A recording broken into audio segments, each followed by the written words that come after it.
Hello, welcome back. This is Roger Royce. I'm a corporate partner with Haynes Boone in Palo Alto. I work with emerging growth and venture capital. I'm also the host of the 10,000 Startups podcast. And today we are going to talk about an issue that you might not have even thought applies. You might not even be aware of this. This goes in the category of the unknown unknowns, but it's now going to become an unknown known for you as a startup company if you have employees. Our speaker today is Minnie Kapoor, PhD. She's a partner in the Occupational Safety and Health and Litigation practice groups in our firm's Houston office. That's OSHA, Occupational Safety and Health. And she's handled OSHA compliance matters and OSHA administrative trials in several states across the country for clients in multiple industry sectors: supply chain, retail, telecommunications, healthcare, manufacturing. Her work includes process safety, industrial hygiene, and machine guarding. She's defended clients, including trials in California on this, and in several other states as well. She's certified in OSHA standards for industry and electrical standards. She's also a litigator and has handled intellectual property and labor and employment matters. So Minnie is the perfect person to talk about this highly specialized area of OSHA. So first of all, thank you for being here. This topic is long overdue, and I think our listeners might be a little surprised about what they're going to learn today about a new way that they can get in trouble. So okay, thanks. Let me just jump right into it and ask, what is OSHA and who does this apply to, and who really ought to be concerned about this? Roger, first of all, thanks for having me over, and I'm happy to join this event today and share some general information about OSHA. Happy to take any specific questions as well. So OSHA stands for Occupational Safety and Health. And it is an act. It just encompasses a whole bunch of regulations that came about in the 1970s, and of course there have been amendments and revisions to the regulations. But on a high level, it is a set of laws that outline certain obligations that employers have towards employees working in their companies. And so, there's a whole, as I said, there's a lot of different obligations here or regulations specific to different types of jobs or work that is being performed in a workplace.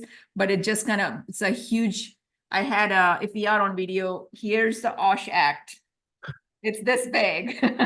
And this is just the general industry. They have agriculture specific, and then there's maritime, and then there's for shipyards. So different books for those, but it just lays out the different obligations that employers have towards their employees in terms of keeping the workplace a safe environment. Okay, well, let's kind of start with, so who does it apply to? Is it employers? Is it every company? Is it everybody with a physical facility? Who really has to be aware of this? So if you talk about private sector, as soon as you hire your first employee, the OSHA Act applies to you. And it doesn't matter what state you're in. The only thing I would mention is there are 22 states in the country that have their own OSHA programs. And so if you are in one of those states, California being one of them, you will be subject to the Cal OSHA regulations. But if you're outside of the state programs, for example, if you're in Texas, Texas falls under federal OSHA. Texas does not have its own OSHA program. So depending on what state you're in, OSHA will apply to you as soon as you hire your first employee. Okay, one employee is all it takes. That's all it takes. Be aware. Okay, let's suppose we've got our one or more employees. What is it? You said it has to do with safety in the workplace. Can you give me maybe an example of what OSHA would require? Yeah, no, that's a really great question. Really, at a high level, what is required is to have, quote unquote, a safety program. What is a safety program, right?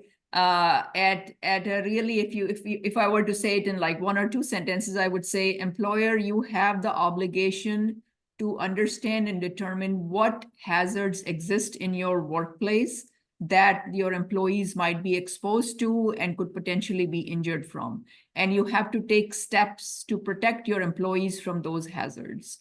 But if you dig a little bit deeper, you want to have maybe a written safety program depending on what's happening in your workplace. For example, if you are let's say a chemical manufacturer or deal with a lot of chemicals, then you may want to have a hazard communication program.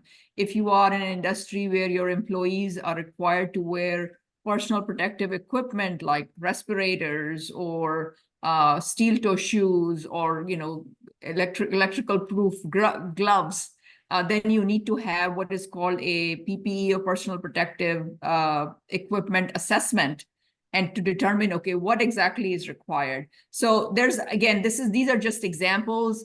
So it'll all very much depend upon what is going on, what activities your employees are involved in at your workplace. You need to go in there and do a hazard assessment and determine, like, okay, what are my obligations based on these hazards? Okay, so when you say safety program, that's not like, I guess it could be maybe a written set of policies, but I think what I heard you say, it has more to do with an actual assessment. So the employer understands where the hazards are, and then they put procedures in place to deal with that. Is that right? Exactly. And I do want to put a footnote there. You meant, it doesn't necessarily, everything doesn't necessarily have to be in a written format, but certain regulations require specific things to be written. And my advice to the clients is always, if you are taking a step towards safety, document it. Because come time for, let's say, an OSHA inspection, or there is a request for information with respect to safety in any kind of proceeding, then you have these documents to showcase your efforts and your insurance that your employees are protected and you are doing something there to, as a piece of, evidence, for lack of a better term. Okay, gotcha. Now, let me ask, let's suppose we don't do that because we're on a budget or whatever, and we've got a dangerous or hazardous, I think was the word you use, condition on our premises. What is the risk under OSHA? Is it a penalty? Is it criminal? Is this liability, civil liability? What could happen? Yeah, really good question. So the way OSHA works is, obviously it's go by is its regulations. All the inspectors, the agency knows is there's a set of regulations that our employers are required to comply with. And if I go to a workplace and I find that the employees are not protected under specific regulation that applies to that workplace, then what I can do is I can cite this employer. And we can go back into like a little bit more into, how does an inspection happen and stuff, but I want to answer your question here. So if an inspector comes into your workplace, they will do an inspection and they find, you're not providing your employees the required personal protective equipment. Then I'm going to go back to my office, talk to my supervisor, and write up a citation. And then that citation will come to the employer. It will have with it an associated penalty. And there's a whole bunch of calculations go into what the penalty amount is going to be. But generally on regular penalties not involving anything major, it'll be under 16,000 or around 16,000. And so then employer has, just to go a little bit more, Roger, into it, then employer has the right and the option to contest and say, no, that's not really true. We have implemented steps 1, 2, and 3 to protect employees from this kind of hazard. You can go to talk to the agency and try to settle it out. You can litigate the matter. So there's a whole bunch of different options going forward, but that's kind of where it comes in terms of like inspector comes in, does an inspection, and then issue your citation. That's the way OSHA enforces the regulations. Gotcha. Okay, so it's like a civil penalty then, a monetary Exactly penalty. That's How, exactly how right. do these inspections come up? Does the OSHA just randomly show up on your doorstep, or does someone have to make a complaint, or maybe both? Yeah, there's a few different ways that an inspector can show up at your doorstep. There are what are called national emphasis programs or other initiatives that OSHA periodically issues. For example, right now there's a heat national emphasis program going on. There is a national emphasis program going on for warehouses, for employers who are involved in like supply chain or e-commerce kind of situation. There's a national emphasis going on for hazardous chemicals. And if you fall under the industries covered under those national emphasis programs, then you will have a higher chance of getting inspected under those emphasis programs. And those emphasis programs, they will generate like a random list for each area, and then when your number comes up, you'll get inspected. And these inspections are fairly comprehensive. They don't just involve the specific issue. They may look at a lot of different things or everything in the workplace. So that's one way. But a more common and more frequent way OSHA is going to show up on your doorstep is if you have reported a serious injury or a fatality in the workplace. And that's a requirement. You have to report those to OSHA. And it's very likely if you have something like that, you can expect an OSHA inspector to show up within 24 hours. Well, now that's interesting. So an employer has an affirmative obligation, if there's an injury in the workplace, to go tell OSHA, to self-report. Yes, they have to, and those deadlines are very, very short. If you have a serious injury, you have to report within 24 hours of finding out about the injury. If you have unfortunate death in your workplace, you have to report within 8 hours. And you can so OSHA treats those as there's something really bad is happening here. I want to go in there and make sure the employees who are there are protected. And so they will show up within 24 hours, could be the same day, same afternoon, depending on the time of the day. And then Gotcha. there's a certain process they would follow once they get there. And you're talking, of course, about the federal OSHA, and I think you said the states have a parallel procedure, some states. Yes, so yeah, no, that's exactly right. So federal OSHA, kind of think about it as setting a basal floor of protection for all workplaces in the US. States can come in and be more stringent. For example, I'm making this up. This is not exactly right. If federal OSHA says, employer, if you have an injury in your workplace, a serious injury in your workplace, you need to report within 24 hours. But a state can say, no, employer, you should report within 12 hours. And so they could be more stringent. And some states are, California being one of them. So you need to, that goes back to my initial point. If you are under a state program, you want to make sure you are complying with that program because they could be more stringent than what federal OSHA requires. Well, as a nerdy lawyer, I have to ask, isn't there a preemption in there somewhere? Wouldn't you employers say, look, the federal government's already taken the space, so state, you can't come regulate this too? Or is it more like securities laws where you got both of them going on? That's exactly that. That's a really good question. The preemption issue, the OSHA Act and OSHA directives specifically allow for states to have their own programs, and it needs to be approved by federal OSHA. So there is a process for the states to go through and saying, we are going to have our own program, federal OSHA, here's our program. So you need to go and get approval. And every time federal OSHA makes a change in the regulations, federal regulations, or starts a new initiative, they'll go to the state and say, state, either adopt our initiative or our regulation, or come up with something similar or more stringent. And so states have a very short period of time and to come up with stuff and go back to federal OSHA and say, we are still compliant with your requirements. Okay, now I got you. All right, well, my next question, it might be a little unfair, but I'm going to ask it anyway, since you're a litigator. What I always wonder about is whether these statutes and these regulations create private rights of action.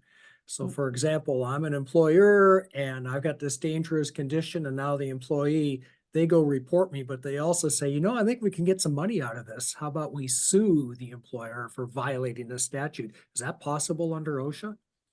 Yeah, so the first answer, for your very first question, the really direct answer is no.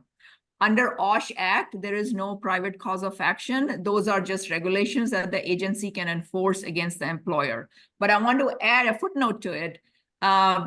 There's a whole bunch of situations where an employee, let's say, gets injured at your workplace, and of course, OSHA starts an investigation, and that's going to go on the side. But the employer can, let's say they think that the employer is grossly negligent, and they can get over the workers' comp bar, and they could bring a civil suit against the employer. That happens sometimes, not very frequently, but that does happen.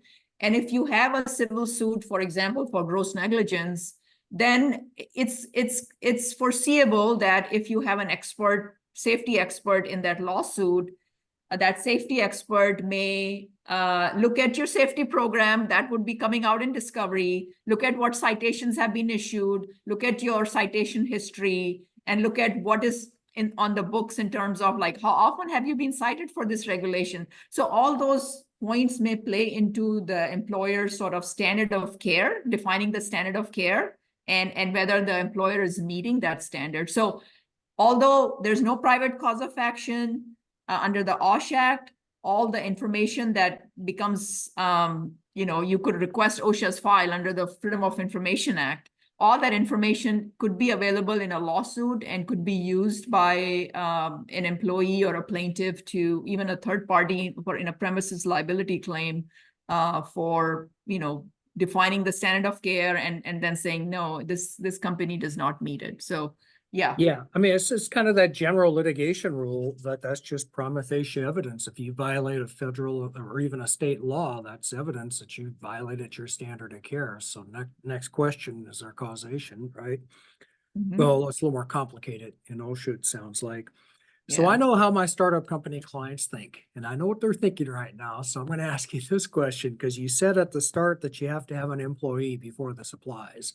So I can just hear the wheels grinding, people saying, well, we'll fix that. We just won't have any employees. We'll hire all contractors. I gotta believe the definition of employee for OSHA purposes is pretty broad, right? So suppose there's a contractor comes onto your premises, there's a hazardous condition, they get hurt. Or even not get hurt, you just have a hazardous condition. Can you talk a little bit about that? Yes, very good question. So under OSHA, in OSHA world, there is what's called a multi-employer workplace doctrine. So for example, I'm going to take it broader. I have a company and I have two contractors who bring in their employees and who work in my workplace. And let's say one of those employees gets hurt, right? I cannot say to OSHA, hey, OSHA, it's not my employee, not my problem. That's not how it works, unfortunately.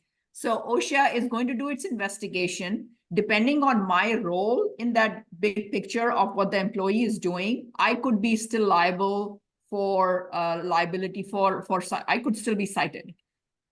So the contractor may be cited and I may be cited.